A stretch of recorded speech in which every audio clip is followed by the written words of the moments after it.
surprise, some perhaps jealousy even, a feeling of being excluded by the person who doesn't practice. And then that can sometimes set up an unhealthy dynamic of retaliatory, attitudes and such as that.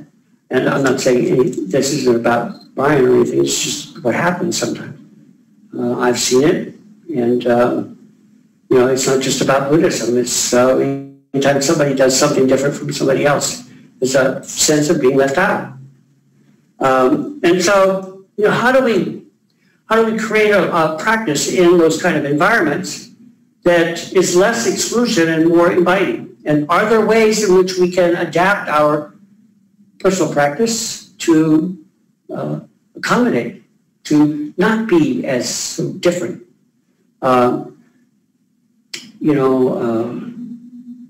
Sometimes it's a complicated thing, and I don't necessarily have an answer, but I'm certainly exploring it and thinking about it, that we oftentimes define ourselves by our differences and not so much by our samenesses. We want to be unique and individual, which is understandable. We are individual beings, and yet we are beings that exist in communities, various kinds of communities, and the communities can be defined in any number of ways. And when we're in community, though, being different is less important than being homogeneous or harmonious. We come together for a variety of different reasons. Here in the United States, we come together for life, liberty, and the pursuit of happiness, and all that other kind of stuff.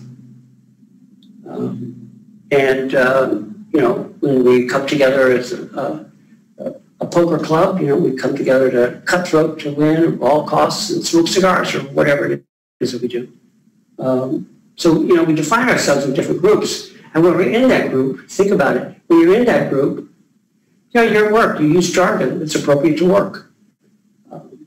Hopefully you don't use that same jargon when you come home. Or else all of a sudden you're different. You're an outsider, even in a group that you want to be inside too. So when we go home, when we're at home and we're practicing all this wonderful Buddhist stuff, and we're really great people because we're so sincere and so dedicated to our practice, and we're annoying as hell. Because people don't understand what we're talking about. We use jargon. We use words that are cliche that mean something to us in our group, but may mean less outside. So, sometimes that's what we look like. That's what we appear like to outsiders. We appear like a bunch of arrogant assholes running around, under the name of Buddhism. And so we need to be cautious of that and be mindful of that if our goal is to get along with people, and to be harmonious with them in their lives as well as our lives, then sometimes we might need to adapt. We just might need to change. And there's really nothing about Buddhism that can't be changed, can't be altered to the particular unique situation in which you live in. The same thing goes for our lives. What part of yourself do you not like?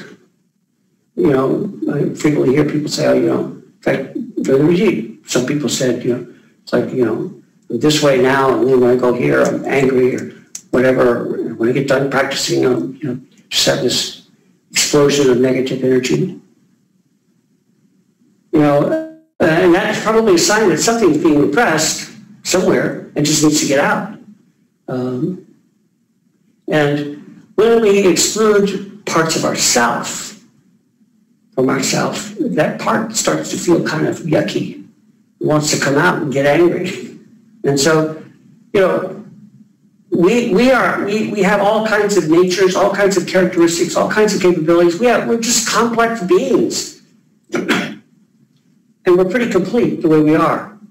And when we start excluding something, devaluing something, dismissing something, it starts feeling a little resentful, which can appear in some negative, ugly ways. And can we develop the kind of attitude, the kind of spirit that welcomes and embraces all of ourselves and says, this is a valuable part of me. And it has something valuable to offer. And the energy that I get, that I expend when I'm angry, It's energy that I might be able to use in valuable constructive cells. Now, anger is a lot of energy.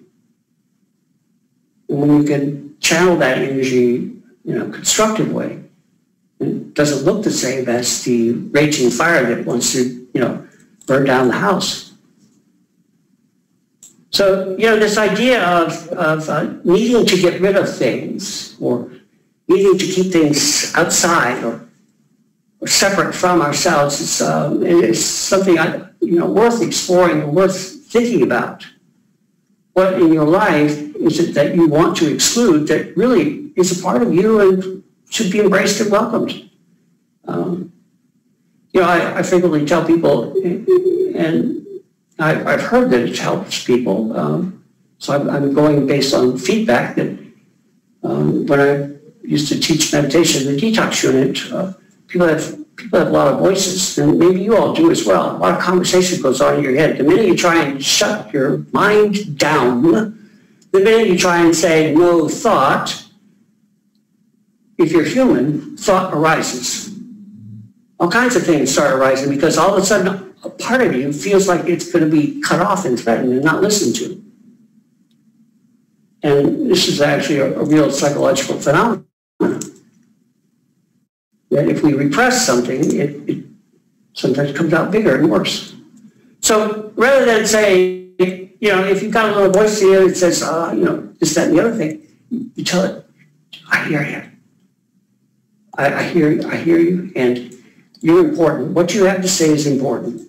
And what I'm doing right now is also important. And when I get done with this, you're the first thing I'm going to attend to. And it might sound kind of crazy to do that in your head during meditation, but it can be helpful to honor that nag, honor that voice that won't shut up, honor the discursive and distractive thought, and say, yes, I hear you, and I will attend to you in just a minute, but I need to do this so that I can do that. I need to meditate now so that I can give you my full, undivided attention. It sounds silly, doesn't it? It sounds crazy, and yet it's quite effective. And then some people say, well, when I went back to it, it didn't have anything to say. Yeah, that's, you think of children. My children sometimes react. They just want to be paid attention to sometimes, and adults can be the same way. Nobody likes to be devalued, dishonored, disregarded, disrespected. Nobody likes that. But when we can say to that part of ourselves, you're important, you're valuable, you're a part of me, and let's see if we can work together and create something really great. Again, this is referring to Brian's comment and a couple of others who agree that when they get finished chanting, it's like all of a sudden something happens and they just blow up. And it might not be immediate, but it's some after, and all of a sudden they're disappointed in their behavior.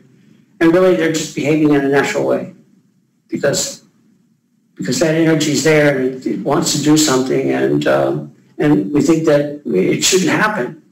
And yeah, it should. There's something there. There's something that needs to come out. There's something that I think that's perhaps being repressed or maybe not valued for what it is, or being discarded, just cast outside, something that we don't want.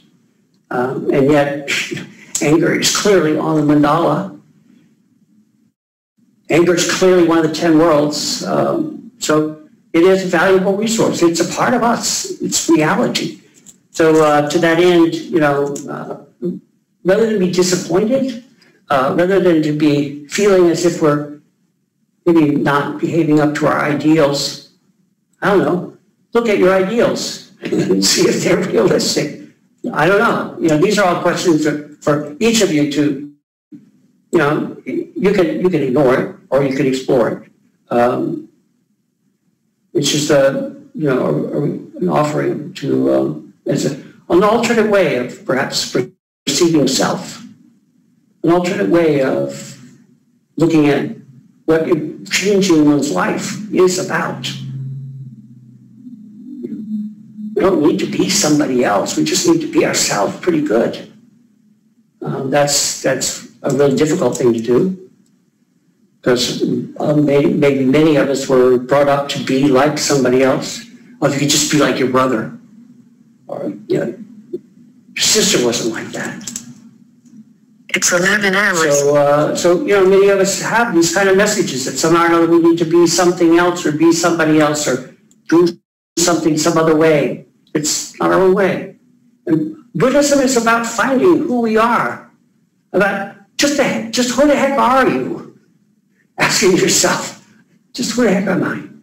And finding out who that is and realizing that, everything that you do and everything that you are is what makes you the person you are. And if you've got friends that like you, they like you because of all those things.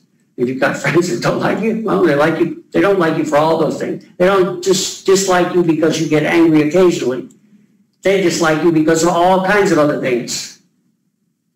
Someone likes you because you do this. Well, if they really like you, they like you because you do that and you do all the other things as well. And being that whole, complete person. And learning who that is. And so, I don't know, to me, Buddhism is about just figuring out who the heck I am. And then go with that.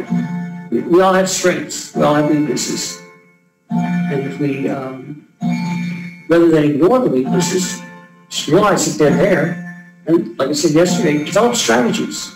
Strategies that embrace them, embrace the weakness, and yet create opportunities for survival and growth.